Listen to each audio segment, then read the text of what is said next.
여기 우리 1층에 오다 보면 참 막창이죠, 막창. 예.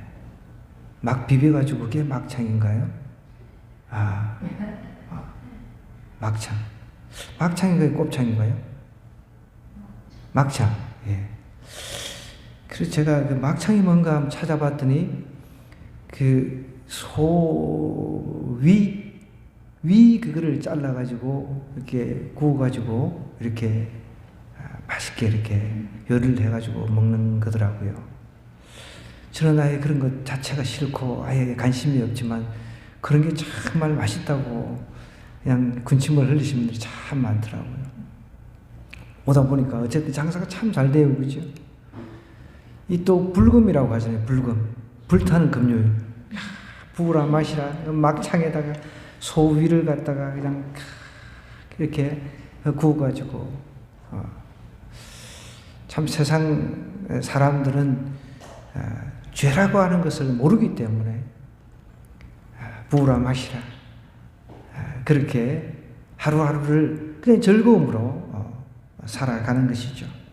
근데 우리가 만약에 저 많은 사람들이 죄가 무엇인가, 그리고 그 죄 문제를 해결하기 위해서 우리를 위해서 십자가에 친히 달려 죽으시고 피 흘려 주시고 죽으시고 부활하신 그 예수님을 안다면 막창을 안주 삼아 그냥 부으라 마시라 이렇게 이 즐거움을 찾지 않을 텐데, 그런 생각을 제가 잠시 해보았습니다. 오늘 우리가 읽은 이 말씀은 막창의 말씀이 아니라 하나님의 말씀인데, 하나님의 의가 이 땅에 나타났다는 것을 이야기를 하는 거예요. 그 전에 유대인들이 최고로 생각했던 그 율법, 자신들만 하나님이 택한 백성이고 자신들만 이제 구원받을 백성이다라는 이 자부심에서 너무 나아가가지고 이방 사람들을 갖다가 아주 멸시를 했단 말이에요. 근데 사도 바울이 거기에다가 이제 그 율법이라고 하는 것은 당신네들이 그렇게 소중하게 생각하고 있는 그 율법이라고 하는 것은 우리의 죄를 바라보는 거울에 불과하다는 거죠. 율법을 통해서 구원을 받지 못하는 것이고, 그 율법을 통해서 우리의 죄를 바라볼 수 있는, 우리가 거울을 바라보면 우리의 얼굴에 묻은 것들, 이런 티가 정확하게 드러나잖아요. 율법이라고 하는 것은 하나의 거울이라는 것을 이야기하는 거예요. 여러분, 거울 하니까 제가 생각납니다. 제가 지난 주일날 예배를 마치고 제 아이하고 큰아이하고 시골에 급하게 내려갔습니다. 이게 두 번째죠.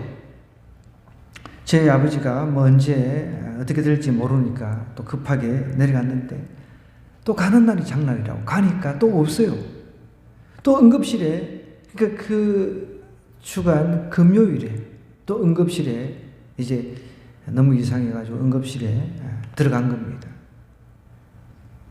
또 이제 가니까 이제 제 아버지는 안 계시고, 그런 상태에서 어떡합니까? 이미 우리가 전심을 먹고 내려갔기 때문에 그나마 이제 제 큰 애가 이제 컸다고 이제 운전을 하니까, 운전을 시켜가지고, 제가 운전을 안 하니까, 저는 운전을 안 해도 옆에서 타고 가는데 코치도 해줘야 되고 피곤하잖아요. 이미 거기 내려가니까 7시, 8시가 되어버리죠. 병원에 이제 다시 응급실에 갈 수가 없는 상황이니까. 그래서 이제 아이는 또 학교에 강의를 이제 들어야 되니까, 다음날. 제가 또 이제 울산 과학기술원으로 이제 갔습니다. 가니까 이미 10시 반이죠. 그래도 이제 이것이 또 마지막일 수 있다 생각해서 제가 바로 올라올 수가 없어가지고 이제 유니스트 근방 숙소를 이렇게 한번 쳐봤습니다. 인터넷으로. 그러니까 한 7km 정도의 호텔이 하나 있더라고요. 호텔. 검색을 쭉 해보니까 이게 어떤 거는 뭐 싸고 어떤 거는 비싸고 이상 처음에 왜 이렇게 싸지? 보니까 야, 우리 아들하고 옆에서 야, 이거 왜 이렇게 싸냐? 뭐 10,000원, 뭐 30,000원. 그 나중에 보니까 그 시간제로 그걸 받더라고요. 저도 지금 몰랐어요. 시간제. 여러분 눈치챘습니까? 예, 시간제. 남녀가 시간제로 이렇게 대시를 하는 거예요. 그래 어쨌든 뭐 그 이제 하룻밤 자는 그걸로 해가지고 이제 5만 원인데 제가 여기서 내려가기 전에 검색을 했더니 인터넷으로 만약에 예약을 하면 5천 싸다 해가지고 하여간 저는 자지 않고 바로 올라올 생각으로 힘이 들어도 새벽에 그냥 도착하더라도 그런 생각으로 이제 갔는데 상황이 이제 저희 아버지도 못 만나고 복음을 전해야 되는데 그런 부담감이 있으니까 못 만나고 이제 그러다 보니까 이제 여기서 하룻밤 자고 다시 이제 그 병원으로 가야 되겠다. 그러고서 이제 하룻밤 이제 숙소를 이제 전화상으로 이제 유선상으로 전화로 예약을 물어봤습니다. 그러니까 방이 많대요. 이제 주일이니까 이제 방이 많은 거죠. 주일 저녁이니까. 이제 도착을 해가지고 이제 쑥 들어가니까 뭐 아무도 없어요. 뭐 아무도 없으니까 뭐 이렇게 그 요즘에는 이제 호텔 이렇게 해도 뭐 다 이름을 뭐 모텔이면 호텔 이렇게 하니까 칸 이렇게 차가 들어갈 수 있는 그런 그 시스템이 되어 있더라고요. 저도 그 전까지는 이렇게 모텔이라든지 이런데 무인 시스템 아무도 없다는 거죠. 난 처음에 이해가 안 되고 어떻게 모텔에 숙소에 아무도 없을까? 주인도 없고 난 늘 그게 궁금했거든요. 솔직히 이 들어가니까 차가 있는 데는 칸이 이제 내려가 있고 없는 데는 이제 그 커튼이 올라가 있는 거죠. 근데 뭐 저는 뭐 모르니까 쑥 들어가 가지고 여기 주차한가 보다 해서 쑥 들어가니까 뭐 컴컴해. 그래가지고 뭐 어쩔 줄 몰라가지고 막 있는데 그 이제 주인인지 그 종업원인지 쑥 나오더라고요. 그래서 아유 전화하신 분이냐고 그렇다고. 그래서 제가 명함을 먼저 하나 딱 드렸어요. 제가 이렇게 저기 경기도에서 이렇게 내려왔는데 우리 아이가 여기 학교를 다녀가지고 겸사겸사 해가지고 급하게 너무 늦어가지고 지금 여기 하룻밤을 묵어야 되겠다고. 그랬더니 아유 그러시냐고. 그러니까 5만이라고 첨부해도 아유 내가 인터넷에서 검색을 했더니 45,000원인데 그래요 그냥 현금으로 주세요. 그러면서 4만을 현금으로 4만을 내라. 그 돈이 그때 5만 원밖에 없어가 딱 알겠습니다. 4만 원 주고 이제 갔는데 이제 어떻게 찾아갈지 원래는 시스템이 연인들이 그냥 예약을 하고 그냥 싹 들어가가지고 방을 싹 들어가가지고 그냥 알아서 이제 뭐 지내고 그냥 싹 나가는 그런 구조인 거예요. 저는 그걸 모르잖아요. 너무 당황해서 찾는지도 모르겠고 뭐 이렇게 해가지고 계단 올라가서 컴컴한데 난 그래가지고 나 모르니까 알아서 안내를 해달라고 쑥 들어갔더니 그야말로 이제 그 연인들이 이제 즐기는 그런 이제 모텔이었던 거죠. 근데 어쨌든 제가 이제 막 시끄고 너무 피곤하니까 이제 잘라고 보니까 위 천장이 거울이 되어 있는 거예요. 제가 거울이라는 이야기를 이제 해서 지금 좀 설명하는데 거울이 천장에 이제 다 달려 있는 거예요. 거울이. 여러분 거울을 천장에 왜 달아놨어요? 거울은 우리가 행여내 옷에 묻은 것, 또 밖에 우리가 사회생활을 하니까 세수하고 세면하고 혹시 뭐 이상하게 묻었을 수가 있잖아요. 그런 것들을 티를 보기 위해서 거울을 우리가 보는 건데 거기는 그 거울을 그 용도로 보는 것이 아니라 음란을 위해서 그 거울을 만들어 놓은 거예요.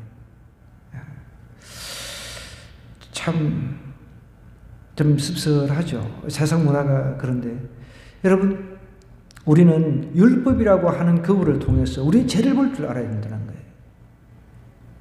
세상 사람들은 거울을 통해서 내 옷에, 내 몸에 묻은 티를 보는 것이 아니라 이상한 용도로 그 거울을 사용을 하고 있다는 거죠. 여러분, 사도 바울이 율법을 지금 거울로 이야기를 하는 거예요. 19절부터 한번 볼게요. 우리가 알거니와 무릇 율법이 말하는 바는 율법 아래에 있는 자들에게 말하는 것이라는 거예요. 이는 모든 입을 막고 온 세상으로 하나님의 심판을 있게 하려 합니다. 하나님의 율법에 비춰보면 모든 사람이 다 하나님의 심판 아래에 있다는 거예요. 모든 사람이 다. 여기 23절에 모든 사람이 죄를 범하였음에 하나님의 영광에 이르지 못하는, 그러니까 예외가 없다는 거예요. 아무 예외가 없습니다. 어떤 사람도 예외가 없다는 거예요. 율법이라고 하는 그 거울에 비추어 보면 죄인 아닌 사람이 없다는 거예요. 그래서 모든 사람이 죄를 졌다는 거예요. 하나님의 영광에 이르지 못한다는 거죠. 그래서 전적인 타락을 이야기를 하는 겁니다. 아담과 하와의 죄로 인해서 온 인류가 감염이 되어버린 거예요. 우리가 코로나 팬데믹을 거치듯이. 하나님의 율법이라고 하는 것에 내가 비추어 보면 죄인 아닌 사람이 없다는 것입니다. 근데 죄인이라는 사실을 스스로 알면 답이 있는데, 문제는 내가 왜 죄인이냐? 그러니까 하나님을 찾을 일이 없는 거죠. 이 밤에 전국적으로 교회에서 함께 하나님을 찬양하고 예배하고 이런 사람들보다 불금을 즐기러 나가가지고 부으라 마시라 하는 사람들이 많다는 거예요. 안타까운 사실입니다. 더군다나 믿는 사람들조차도 하나님의 말씀 듣고 기도하는 것보다 편안하게 집에서 그냥 TV나 틀어놓고 그냥 쉬려고 하는 사람들이 많다는 것이죠. 여러분, 오늘 하나님의 의에 대해서 사도 바울이 강조하고 있는 것은 모든 사람들이 다 심판 아래, 죄인이기 때문에 죄인들은 다 심판을 받아야 된다는 거예요.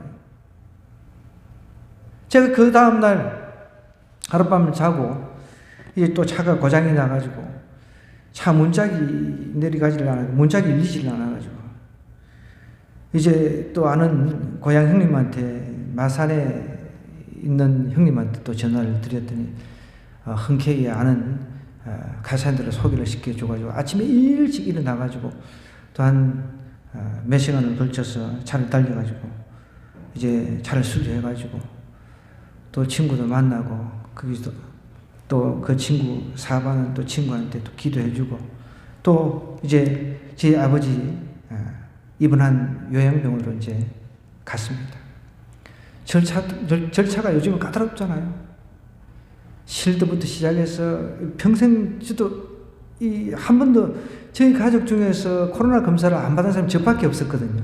참, 나는 이 코로나 와중에 코로나 검사 한 번도 안 받고 지나가는가 보다. 참 이렇게 아이고 뭐 나름대로 자부심이 있었는데 말이야. 코로나 검사를 안 받으면 안 된다는 거예요. 콧구멍 막 쑤셔가지고 이렇게 받고 비닐 옷 입고 그 다음에 실드를 쓰고 마스크 쓰고 저 혼자 지 아버지를 만나러 올라갔습니다. 이제 뭐 90 넘은 노인이니까 참 몰골이 그냥 뼈만 남아있어요. 너무 참 비참했습니다. 그래도 뭐 제 사명이 복음 전하는 거니까 마스크 쓰고 실내까지 쓰고 처음에 못 알아보시는 거예요. 저를. 그래서 제가 큰 소리로 이제 아들이라고 이야기를 하고 예수님 믿어야 된다는 거 이야기했습니다.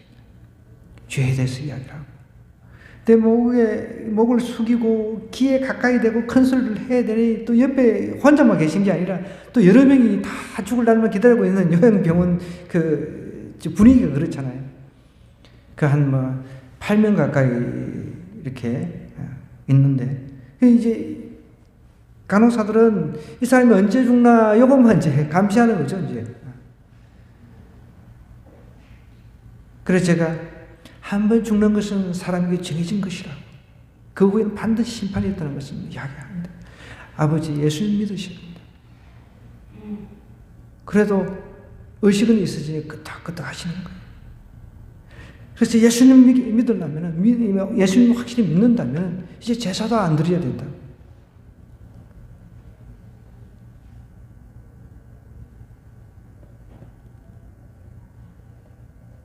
제사도 드리지 말아야 된다고. 듣거나 말거나. 어쨌든 끄떡끄떡 하시니까 제가 형들한테 이야기를 하겠다고. 그리고서 너무 또 환자를 오랫동안 힘들게 할 수 없으니까 이제 그러고서는 나왔습니다. 그리고 형들한테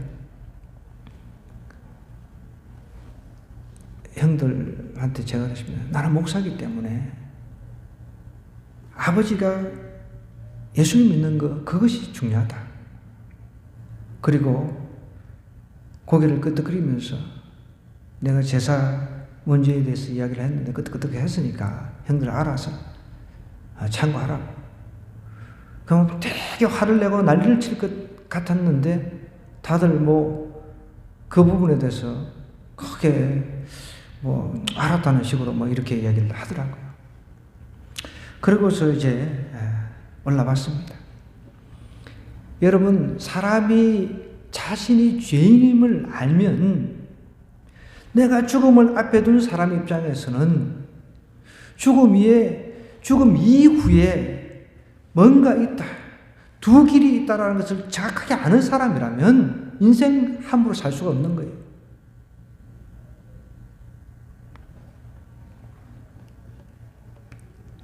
율법이 있기 전부터 하나님은 계셨죠.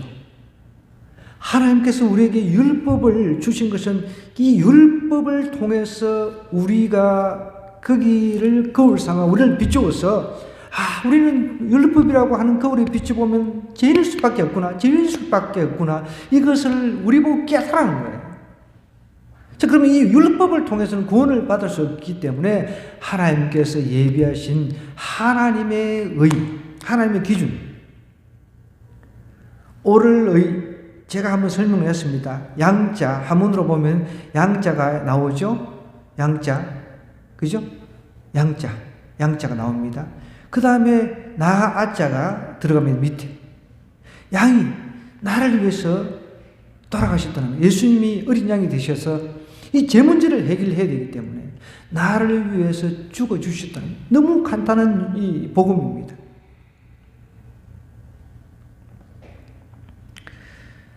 제가 또 계속 반복해서 말씀드리지만 그렇게 복음 전하고 저 혼자서 차를 몰고 오는데 아직도 뭔가 명쾌하지를 않습니다.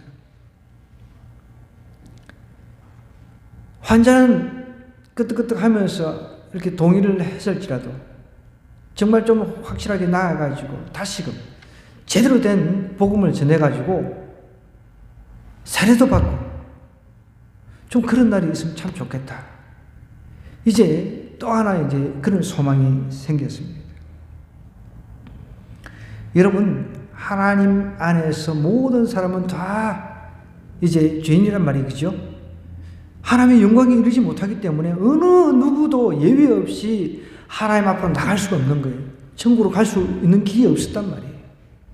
모든 사람 다 지옥행이었단 말이에요.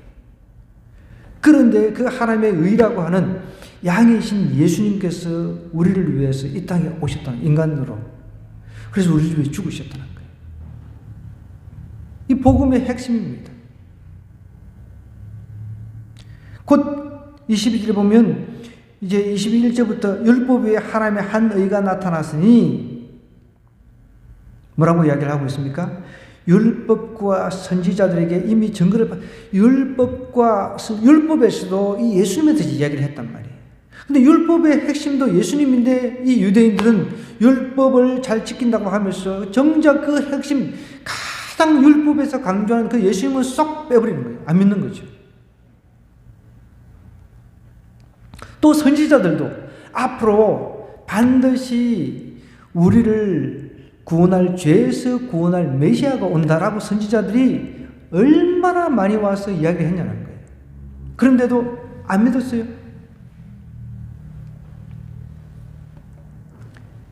율법은 거울 기능을 하는 건데, 율법의 가장 중심에 있는 우리를 위해서 우리의 의를 이루기 위해서 오신 예수님은 안 믿는다는 거죠.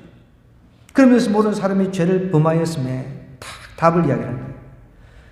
당신네들 율법주의자들, 율법을 그렇게 잘 지킨다고 하는 율법주의자들도 다 죄를 범하였음에 하나님의 영광에 이를 수가 없다라고 이야기하는 거예요.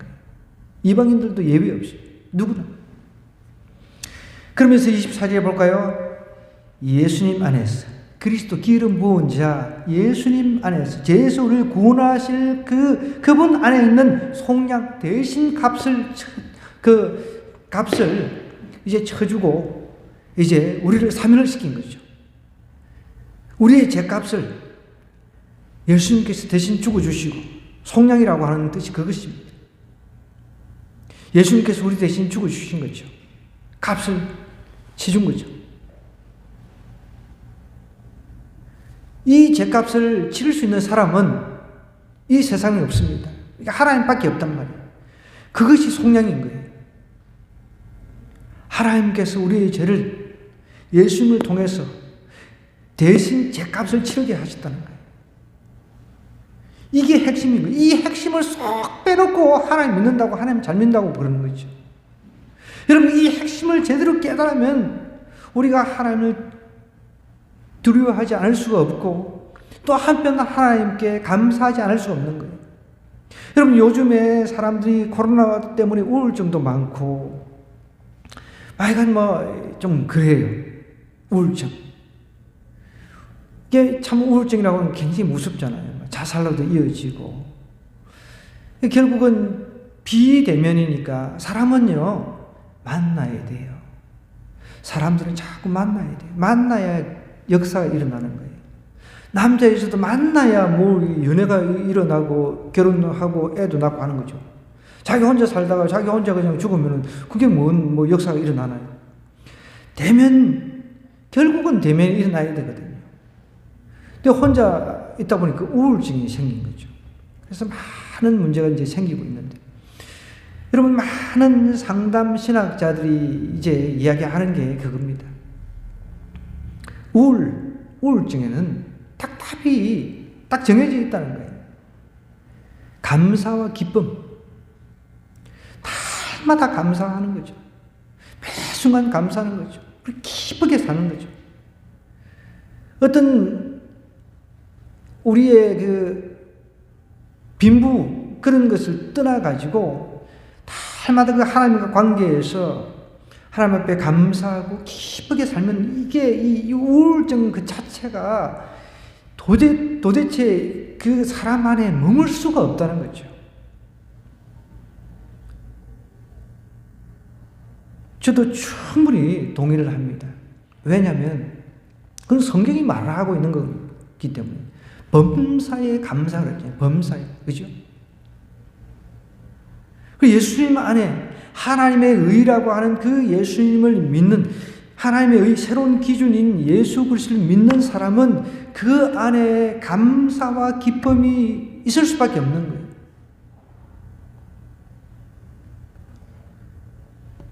그런데 아직까지 내가 우울에 빠져있다. 그럼 한번 좀 생각해 봐야 됩니다. 내가 우울에 빠져있다라고 한번 좀 뭔가 생각해 봐요. 내가 하나님하고 관계가 뭔가 틀어진 거예요.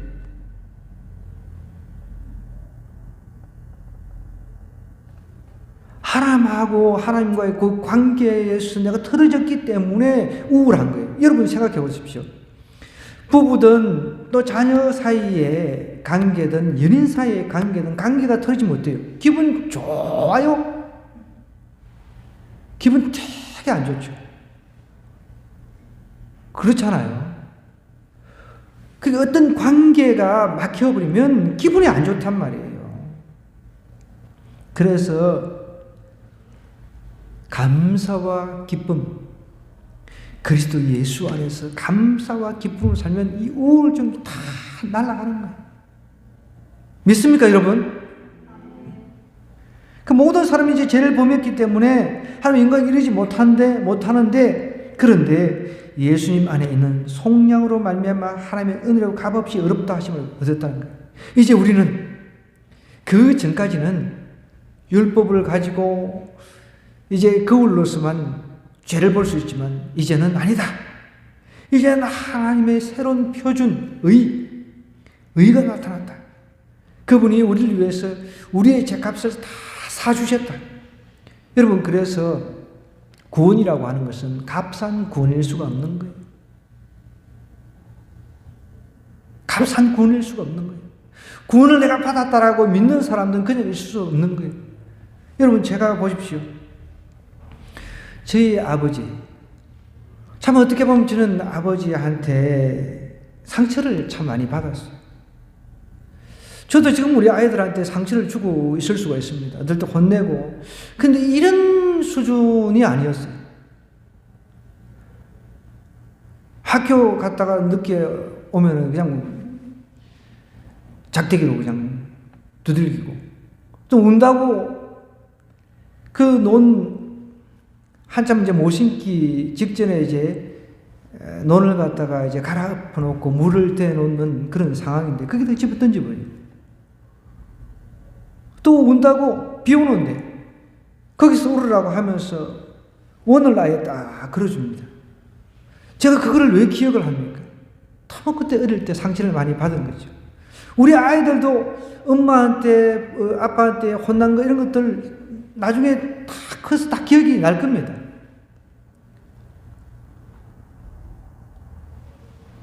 그래도 제가 그런 아버지를 통해서 이 땅에 태어나게 하신 하나님의 섭리가 있잖아요. 그걸 제가 알기 때문에 저 아버지가 영원한 지옥이 아니라 천국에 가기를 원하는 그런 마음 때문에 제가 내려가서 또 복음을 전하고 또 복음을 전하는 겁니다. 그거 한 가지 이유입니다. 굳이 그거 아니면 갈 필요도 없는 거예요. 제가 기회되고 아버지 예수님 그 천국 같이 가셔야 됩니다. 여러분, 왜 지옥이라고 하는 것 여러분 너무 과소평가하는데요. 제가 올라오면서 생각을 해봤습니다. 과거 때부터 지옥에 간 사람들은 여러분 지금 우리 인류의 역사만 해도 수천 년이 흘렀잖아요. 그 수천 년 동안 지금 어디에 있습니까? 지옥에 있는 겁니다. 수천 년 동안 불구덩이에 있다는 거예요. 수천 년 동안. 근데 이 수천 년이 그냥 지나고 난 뒤에 어느 날 해방 천국으로 안 된다는 거예요. 과거에도 수천 년 동안 예수님 안 믿고 죽은 사람들 다 지옥에 있지만 미래에도 지옥에 있을 거라는 거예요. 그런데 여러분, 내가 아는 사람, 내가 사랑하는 가족들이라든 친인척들, 친구들, 그 친구들, 그 친인척들 보고 그래, 네 마음대로 하라. 그럴 수가 있겠습니까? 제가 아주 또 참 좋아하고 제가 사회생활 첫 이제 직장생활 중국집에서 일할 때 나를 거기서 빼내가지고 병원으로 집어넣어준 형님이 있습니다. 고향님. 참 제가 늘 고맙게 생각하는 형님인데 그 형님한테 연락을 해서 한참 이야기를 합니다. 내가 예수님을 만나고 했던 그 간증들. 근데 이 형님은 그 전날 4월 초파일이라고 절에 가가지고 부어라 마시라가 떡이 돼버린 거예요. 그래가지고 하는 이야기가 그래. 뭐 내 간증은 듣지만은 그럼 나는 지옥 갈란다 그냥. 그럼 제가 뭐라고 하겠습니까? 자기 지옥 가겠다는 거예요. 형님, 내가 이렇게 영상을 찍어가지고 내가 보내는 거 안 보고 있다는 거 내가 다 안다고. 그래서 들으셔야 된다. 여러분, 하나님께서 예수님을 보내주셔가지고 우리 죄값을 다 속량해 주시고 값없이 은혜로 우리를 구원해 주셨는데 내가 그 은혜를 잊어버리면 안 된다는 거예요. 제가 지금 계속 반복하고 있지만은 수천 년 전부터 지옥에 있었던 사람, 그 사람 앞으로도 영원히 영원한 세계 속에서 지옥에서 살아야 된단 말이에요. 어떻게 내 사랑하는 사람들이 그 불구덩이에 들어가서 살 것을 뻔히 알면서 나는 입 탁 닫고 이렇게 살아갈 수 있는 거예요.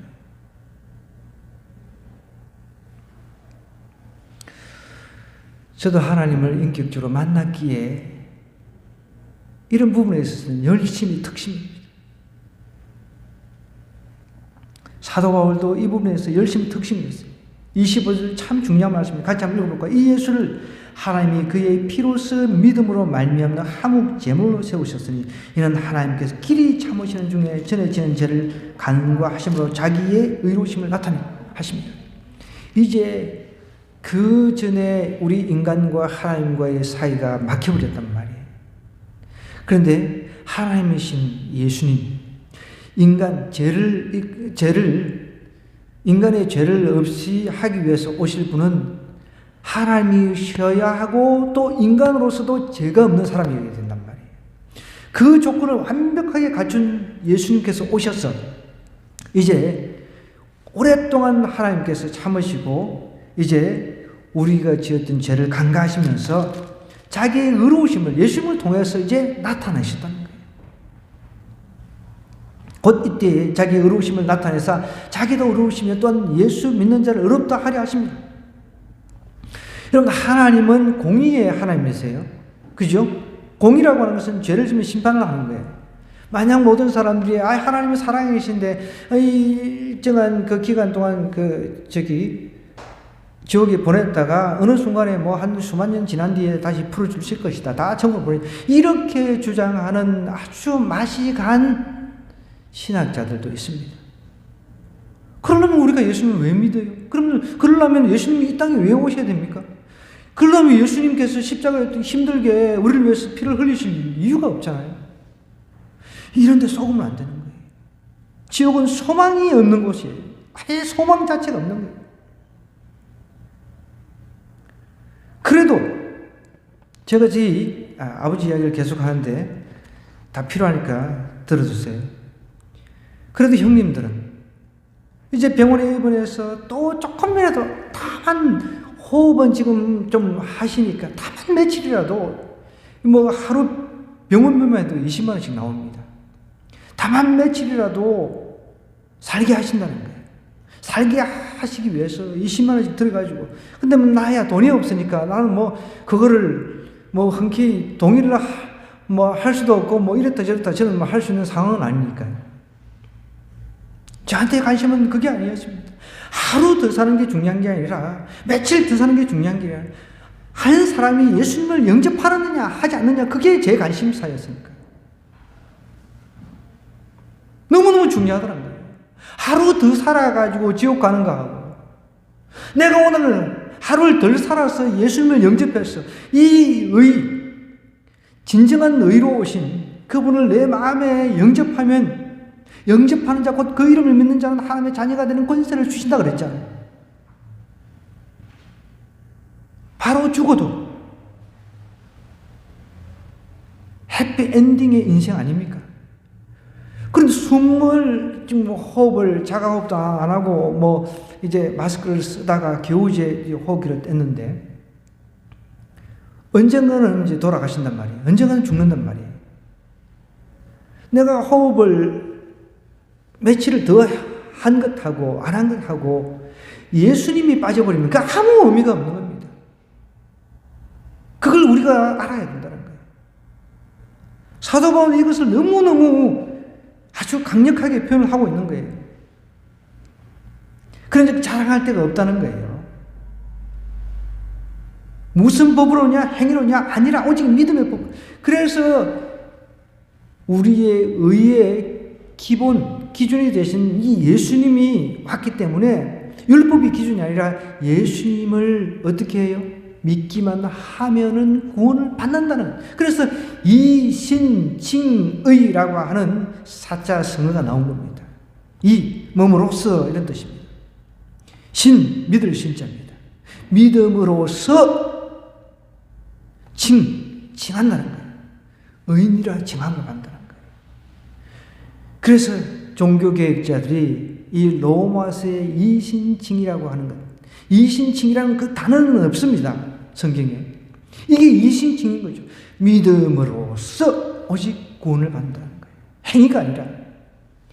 행위라고 우리가 구원을 받으려고 하면은 받을 사람이 없다는 거예요. 율법, 유대인들만큼 잘 지키는 사람들이 어디 있습니까? 당신들도 율법으로는 구원을 받을 수 없다는 것을 이야기하는 거예요. 오직 믿음으로써 우리를 속량해 주신 그분, 우리의 제 문제는 하나님 아닌 곳은 해결할 수 없다는 것을 믿는 거죠. 아, 이제 내가 그분이 나의 죄를 없애주시기 위해서 내 죄를, 죄값을 대신 치러주시고 돌아가신 그 사실을 내가 믿음으로, 가슴으로 받아들이면 어떻게?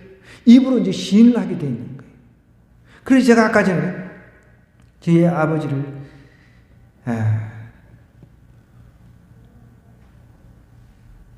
뵙고 난 뒤에 뭔가 하나가 부족한 거예요. 끄떡끄떡인데. 이것이 내가 지금 힘들어서 그럴 수도 있고, 그냥 또 어떤 면에서 귀찮아서 그럴 수도 있고, 그렇잖아요.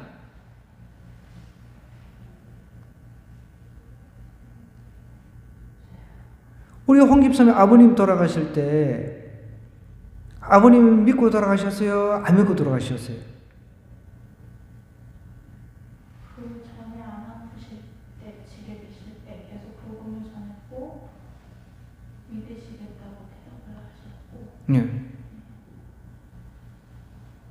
그 관계 끝에 돌아가실 때는 거의 얼굴도 못 뵙고, 그죠? 그래서 저도 우리 홍 집사님 아버지 이제 그 생존에 계실 때 그러셨는데 끄떡끄떡 한 것 하고, 또 우리 한국 사람들은 굉장히 정적이잖아요. 그냥 귀찮아가지고 우리가 복음을 전하면 다다다다 그냥 대충 암묵적인 동의를 하는 경우가 있거든요. 정말 예수님이 나의 인생의 주인이고 예수님을 내가 믿으면 내 죄가 사함받는다는 것이 가슴으로 믿어지면 자기 스스로 말하지 말라고 해도 입으로 시인하게 되어 있습니다. 변화가 일어난다는 거예요. 그 변화가 옆에 주변 사람들의 눈에 보이는 변화가 일어날 수밖에 없는 거예요. 그 구원이라고 하는 것 그겁니다. 그래서 사람들이 기쁨으로 이제 더 이상 내가 지체할 게 뭐가 있습니까? 나는 세례를 받겠습니다. 이러면서 세례를 받는 말이에요. 그게 이제 진짜죠. 믿음, 오직 믿음으로 우리는 구원을 받을 수 있다는 것을 이야기하는 거예요. 그러므로 사람이 의롭다 하심을 얻는 것은 율법의 행위에 있지 않다는 거예요. 믿음으로 되는 줄 우리가 인정합니다. 여러분, 이것만 우리가 제대로 알고 있어도 이단에 휩쓸릴 수가 없는 거예요. 이단들은 보십시오. 뭘 해라. 여러분이 해라. 근데 되는 거예요. 우리가 아이들 그렇게 시키잖아요. 하라 하는데 안 하잖아.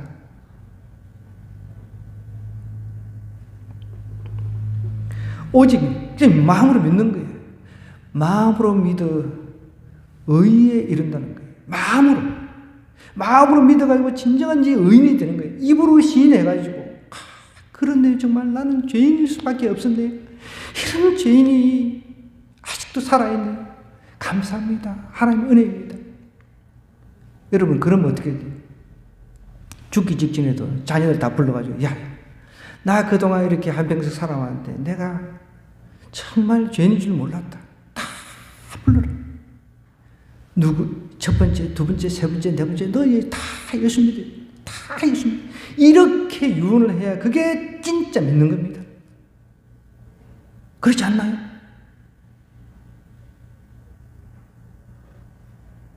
모르죠. 갑자기 제 아버지가 다시 깨어나가지고 제가 야 네가 뭐 그렇게 사는데 난 모르겠다 이래버리면은 안 믿는 거죠. 그런데 하나님의 은혜로 다시 이제 회생을 했어요. 뭐 몇 달이든.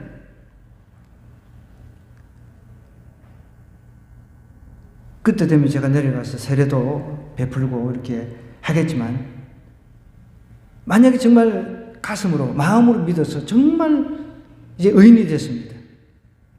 그럼 어떻게 해요? 자녀들 다 불러놓고 첫째, 둘째, 셋째, 넷째, 여기 막내 아들 목사 말을 들으라. 앞으로 우리 집은 이제부터 제사 없다. 이렇게 선포를 해야 되는 겁니다. 그게 진짜 믿는 거죠. 그게 믿음이라고 하는 겁니다. 그 머릿속으로만 이게 믿음이 아닌 거예요. 마음으로 믿어서 입으로 시인하는 것, 이게 믿음인 거예요. 마음으로 믿기는 믿는데 입으로 시인이 안 돼? 머리는 믿는 것 같은데 마음으로 또 안 믿어져. 이건 있을 수가 없는 거죠. 믿음이라고 하는 것은 지적인 것, 지적인 동의도 필요하죠. 그 다음에 정적인 마음에 감동이 있어야 되겠죠. 그 다음에 의지적인 요소, 지정의라고 하는 이 3요소가 반드시 하나가 되는 겁니다. 사도 바울은 그것을 너무 잘 알았어요. 그러니까 이제 29절부터 이렇게 이야기를 하는 거예요. 하나님은 다만 유대인의 하나님이냐? 하나님은 모든 우주의 하나님이시다. 그렇게 이야기를 하는 거예요. 또는 이방인의 하나님은 아니시냐? 진실로 이방인의 하나님도 되신다는 거예요. 니네들에게 아주 갈시하고 그냥 핍박하고 멸시하는 저 이방인들도 예수님만 믿으면 다 구원받는다. 이렇게 이야기해요. 유대인 입장에서 굉장히 충격적인 이건 소식인 거죠. 말도 안 되는 소리죠. 할례자도 믿음으로, 무할례자도 믿음으로 어렵다 하실 하나님은 한 분이십니다. 할례나 무할례자나 상관없이 오직 믿음으로. 그래 우리가 찬송도 있지. 오직 믿음으로 믿음. 오직 믿음으로. 종교개혁자들이 외친 게 오직 믿음이었던 거죠. 진짜 믿음이 있다고 한다면은 이렇게 정적인, 지적인 이런 요소들, 의지적인 요소들을 통해 가지고 변화가 일어날 수밖에 없는 거예요. 물론 우리가 그 변화라고 하는 것은 이제 성화를 이야기를 하는데요. 성화가 일어나서 이 성화는 완벽한 성화는 아닙니다. 우리는 천국에 가서야만 완벽해지는 거죠. 그 전까지는 우리도 저나 여러분은 다 부족한 사람이기 때문에 죄는 지을 수 있죠. 그런데 그 죄를 갖다가 이미 예수님께서 우리 미래죄, 과거죄, 현재죄까지 다 뒤집어 쓰시고 돌아가시고 부활하셨잖아요. 그래서 우리는 예수님의 이름으로 재구함을 하는 거죠.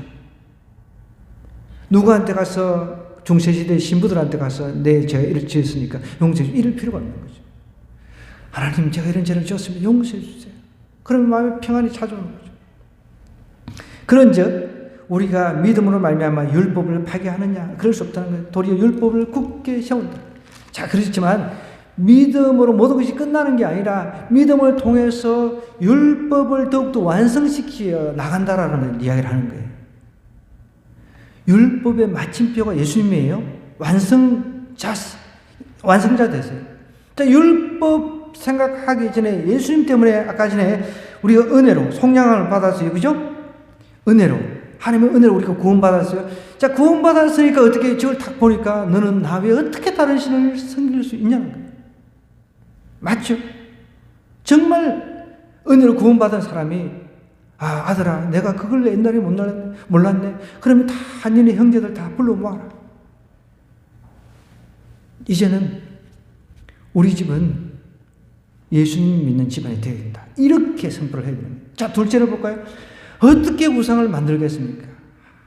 하나님의 그 은혜를 받은 사람.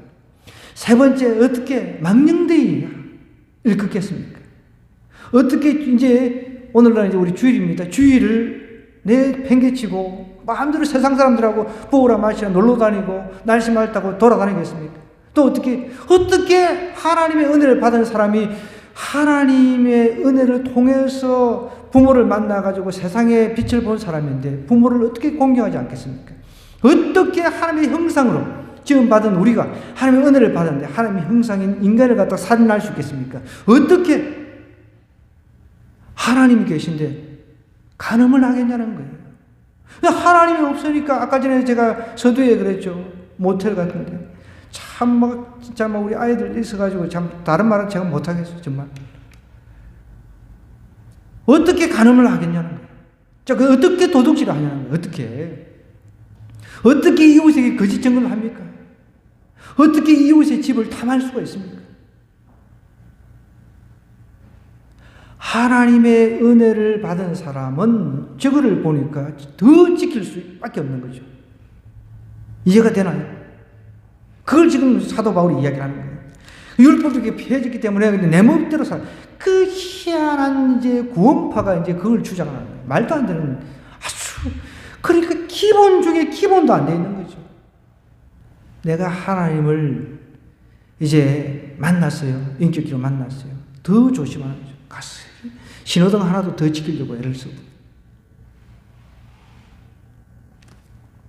율법을 더 굳게 세워지는 거죠. 율법을. 하나님의 의 정리를 하겠습니다. 하나님의 의, 이 율법의 기능이라고 하는 것은 거울 역할을 한다고 했습니다. 왜 하나님의 의가 필요합니까? 전적으로 우리는 타락했기 때문에. 자, 그러면 어떤 방식으로 하나님의 의가 나타났습니까? 예수님을 통해서 하나님의 의가 나타났다고 했습니다. 자, 그러면 어떻게 인간은 하나님의 의를 받아들일 수가 있습니까? 답은 믿음이죠. 오늘 하나님의 은혜로 속량을 받은 우리라면 이제 이 시간에 우리 가족, 아직까지 제가 성경을 풀어서 쭉 이야기를 했는데 아직도 정말 가슴으로 믿어서 입으로 시인하고 그런 내 가족들이 아직도 없다면, 변화된 가족이 없다면 이 시간 우리 함께 주여 한번 외치고 하나님의 그 은혜를, 구원의 은혜를, 하나님의 의인 예수 그리스도를 가슴으로, 마음으로 믿어 입으로 시인하는 그런 역사의 계단을 주여 한번 외치고 기도하십시다.